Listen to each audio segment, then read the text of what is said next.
My first overall thoughts, I'm disappointed, but I'm not surprised.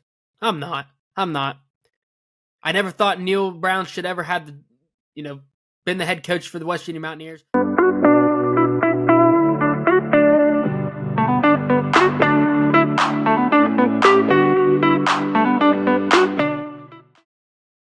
What's going on, YouTube? Welcome back to TCAM Sports Podcast. I'm your host, Cameron Tracewell. How y'all doing, man? How's everything been going?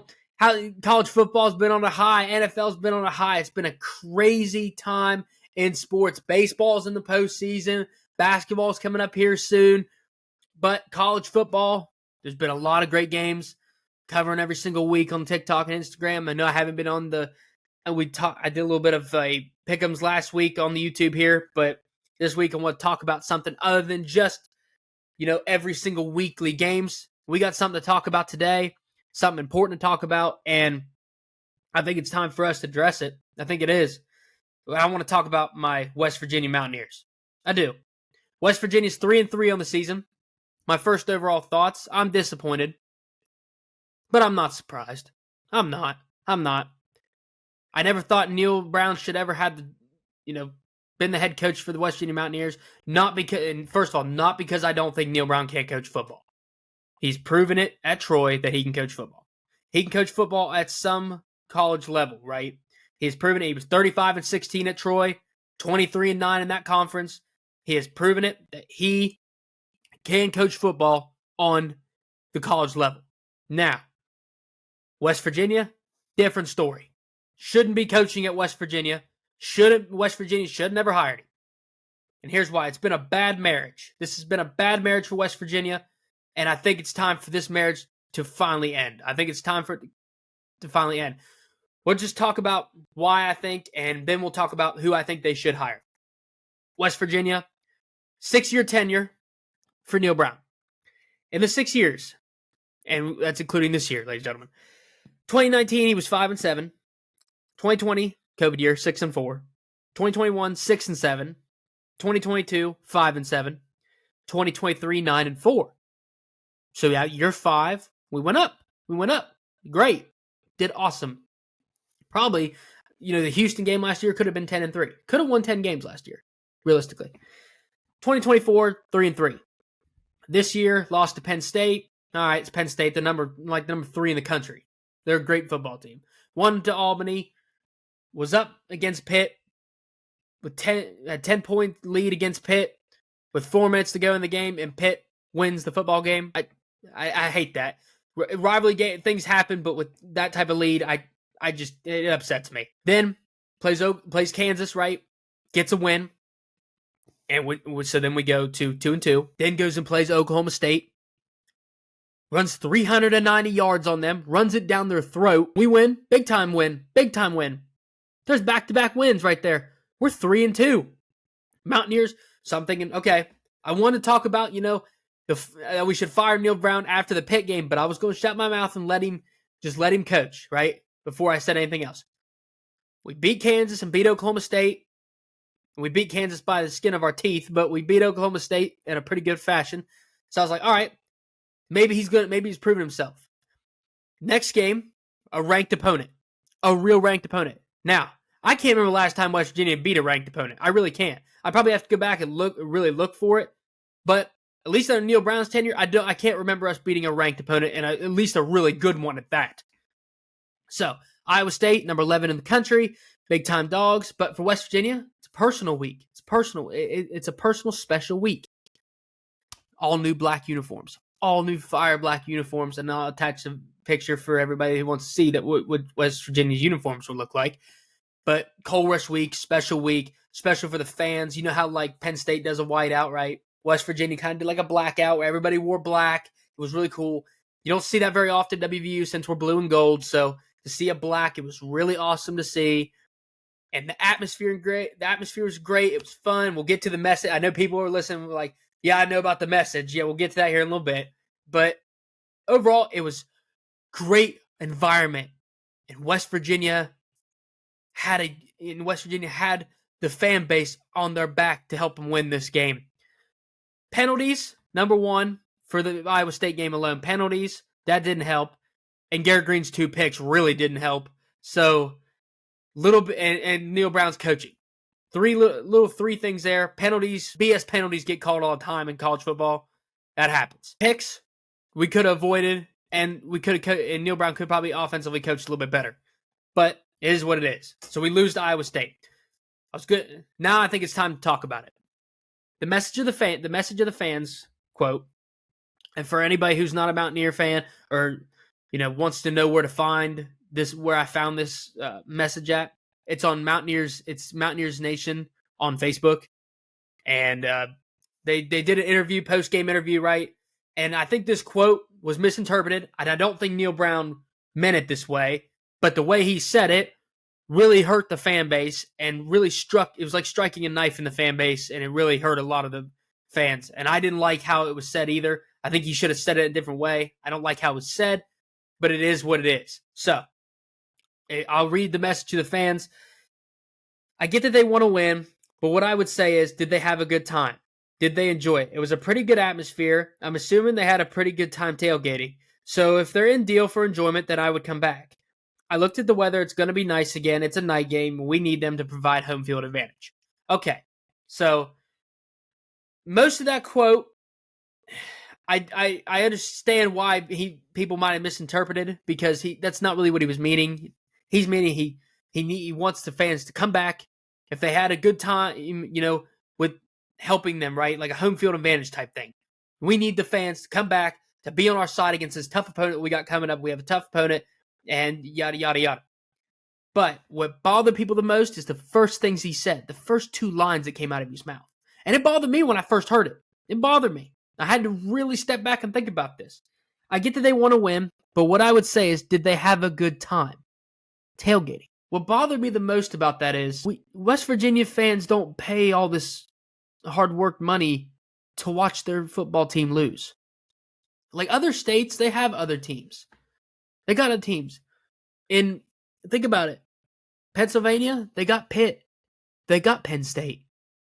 There's other teams, right? There's other teams that in California, USC, UCLA, Stanford, we got all these different then you got all these different teams. Florida, we have Florida State, Miami, we got all these different teams, right? For people to cheer on.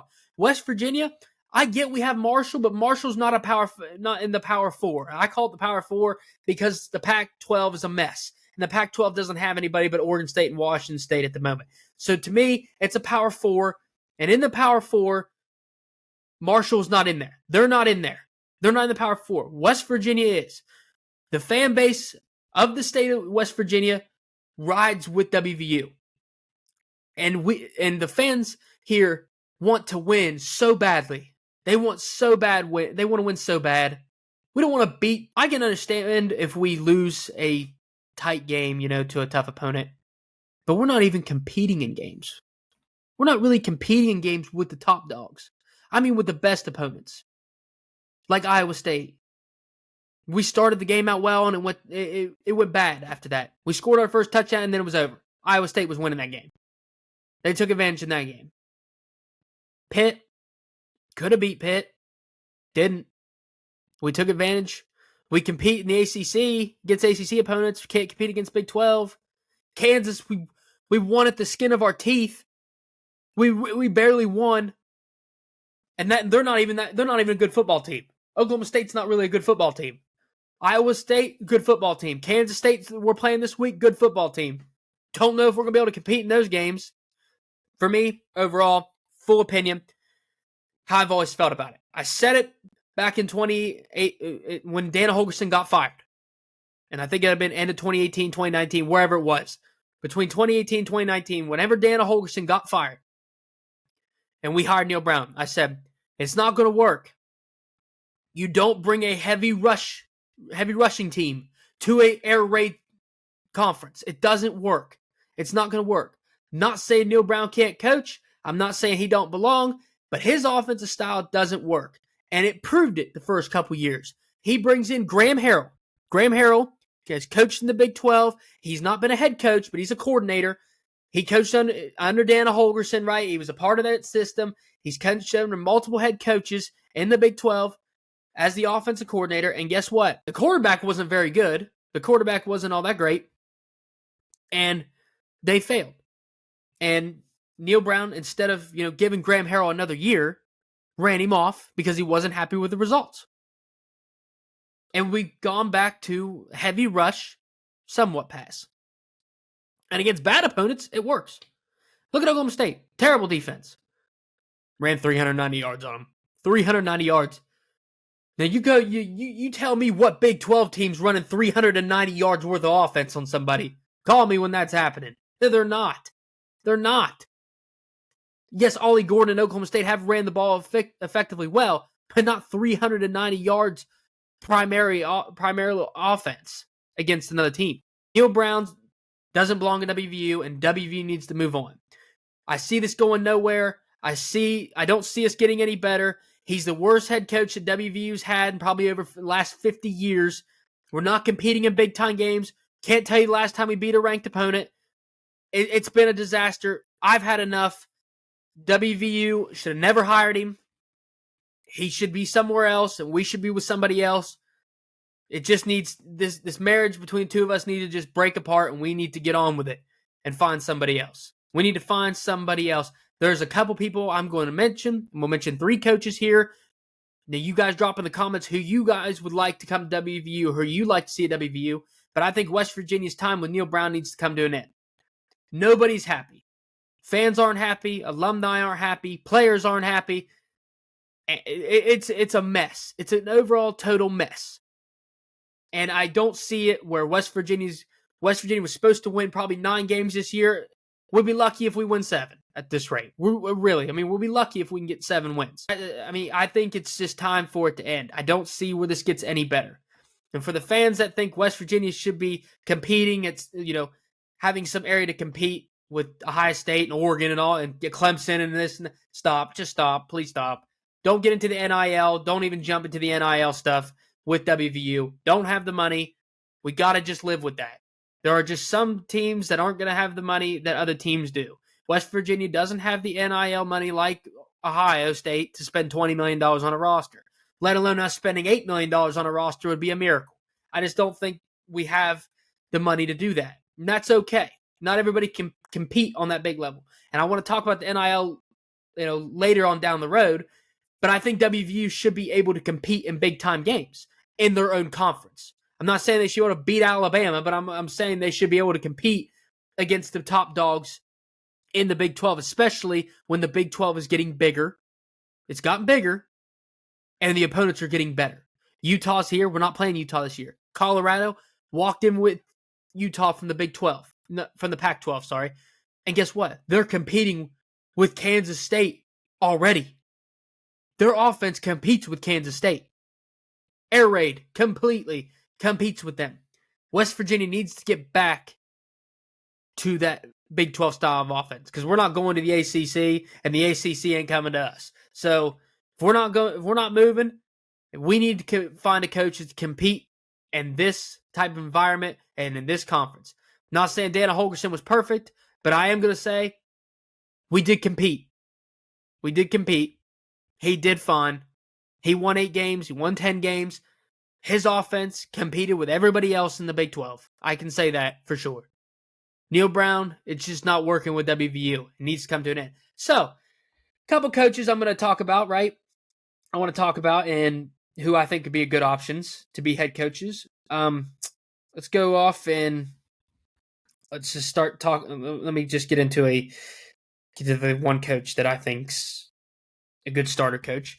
Be Dan Mullen. Dan Mullen. Now, Dan Mullen, if last place coach was at Florida in 2021. Dan Mullen had Kyle Trask, competed against Alabama in the SEC championship game a couple years ago, and it was the last time Florida was actually good. That's just all I got to say. It's the last time they were good.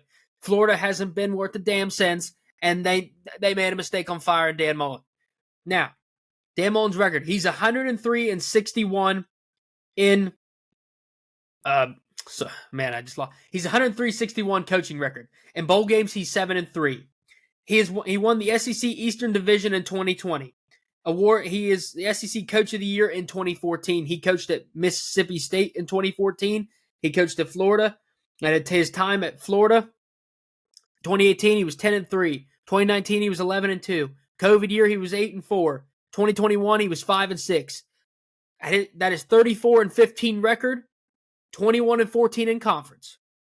He competed for 3 straight years in the SEC Eastern Division against Kirby Smart and all those guys. He competed well, Dan Mullins did.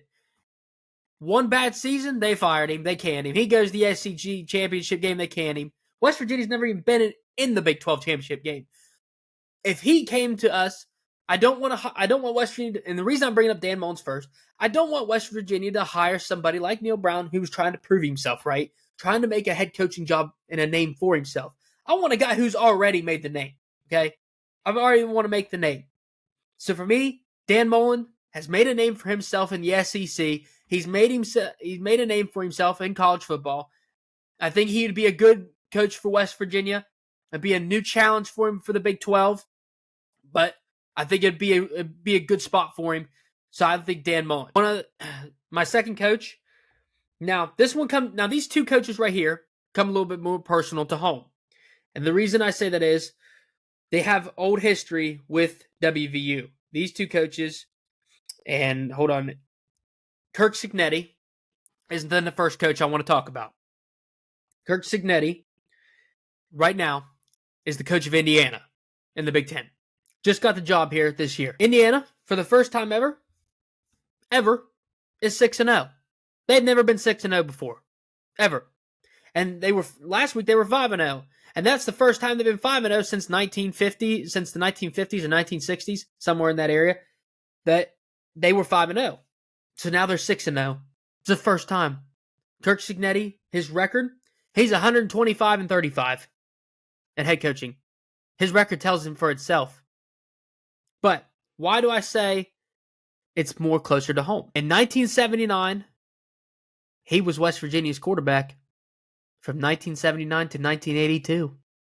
For the younger fans that don't know, Kirk Cignetti has got ties to this state. His family's got ties to this state. They got ties to this program, to this university. And by the way, he's only making $4.25 at Indiana. We're paying $4.4 for Neal Brown. Can we get somebody who's a little bit more closer to home? Just saying, we can afford the price for him. I think this will be a good place for him to come back. I think this is a good place for him to really make a name for himself. Yes, he can make a name for himself, and he is at Indiana. But because the family has ties, because the fan base would love to have somebody who wants to be at West Virginia, who has history with the program, who cares about the program, right?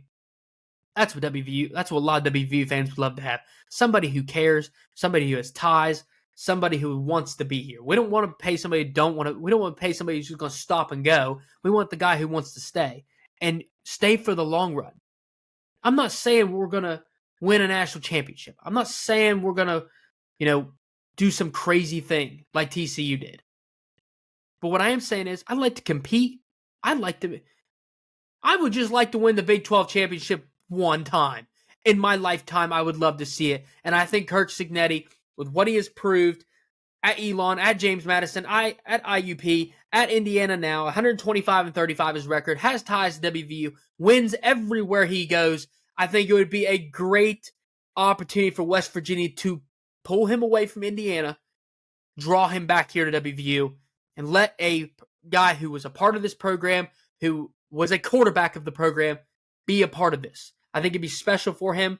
I'd love to see somebody that's tied back. So my number one choice for a guy who is tied to the program is Kirk Cignetti. My second guy, and a lot of fans aren't going to be happy with it, but I'm okay with it. I'm all right with it. Is Rich Rodriguez. I think it's time. I think West Virginia fans need to get over what happened all those years ago. Rich Rod wanted a raise for his assistant head coaches, and WVU wouldn't give it to him. Rich Rod never really wanted to leave WVU, but they said he should, got the Michigan job, and people said you need to go. Coaches, a part of our program, need to said to him that you need to go take that Michigan job. That's a special job. Here's the thing: he's from here, right? He was born in Grantown, West Virginia. He was the Glenville State head coach in 1990 and 1996. He was West Virginia's head coach from 2001 to 2007. He's got ties here It means something to him. He'd love to be back here. His record's 184 to 128-2. He's 6-6 in bowls. He won the Big East with WVU 4 times. I mean, he's just proven himself. It really has. He was great here. He was special here at West Virginia. And I hate to burst everybody's bubble that doesn't want him to come back, but listen, we're in a bad state right now. We need somebody who wanted to be here, who wants to be here. And he would love to be here. He'd love to be here. So Kirk Cignetti and Rich Rod, people got to get over this Rich Rod thing. Let it go. Let it go. Because he'd love to come back here. And I think we should let him. I think at least open the door on this conversation. The university's got to get over it. Open the door. Time to make a change. Time to get over the BS that happened back in the early 2000s. Get over it. It's time to bring somebody that has some type of success back. His offense, he wants to be here. He's going to want to improve the program. His offense has already been proven multiple times that it's good enough to be a part of the program. He's good enough. He's already proven himself at WVU once. Why not let him come back? If we're not going to hire Kirk Cignetti or not hire anybody that has a given name, let's go back to our old roots and bring the guy who wants to be here and the guy that will stay. He will stay, ladies and gentlemen. He will stay. He wants to be here. So, Rich Rod, Kirk Cignetti, my two guys, I think really should be in West Virginia's, they really should be in West Virginia's ballpark. Dan Mullen would be a good idea, but I don't know if Dan Mullen would come. I don't know if Dan Mullen even wants to coach. We'll find, or coach at West Virginia or in the Big 12. You'd have to find out. But Kirk Cignetti and Rich Rod, I think, would be great options for WVU. Now, people would say, I want Jimbo Fisher. Listen, don't get me wrong. Jimbo Fisher is a great head coach. He's a great head coach. I think Jimbo Fisher would be better off in the ACC. Jimbo Fisher had not a great run in the SEC. The guys that are playing for Texas A&M are his guys. They are his guys. But he didn't have a great run in the SEC at Texas A&M. Could come back to WVU, but I don't think the Big 12's up his alley either. Best thing, I think, for Jimbo Fisher, go back to the ACC and go back and dominate again. You won a national championship in the ACC. You dominated in the ACC for years. You had good teams at Florida State. I'm not saying go back to Florida State, but I'm saying go back to somebody in the ACC. Somebody hiring. Go back to somebody in the ACC. You made your name there. You dominated and reigned there. Go back to the ACC. It's where you belong. But that's my thoughts on Jimbo Fisher. Ladies and gentlemen, just wanted to jump into Neal Brown. A little talk about Neal Brown. I think it's time for it to go. I think this marriage is time to end. It's great having you the last 6 years, but I think it's time for us to move on. I think it's time for you to go, Neal, to go into another team, go to some of the ACC, or go to another school wherever you want to be. West Virginia, we need to move on and find some success in our own in the conference that we're in with another head coach. Ladies and gentlemen, I hope you enjoyed this episode. We'll talk a little bit about the NFL. We'll dive deeper into baseball, MLB, Yankees. Looking awesome right now. NFL, rest of the college football week. Neal Brown special episode. Hope you all enjoyed the episode, and I'll see y'all later.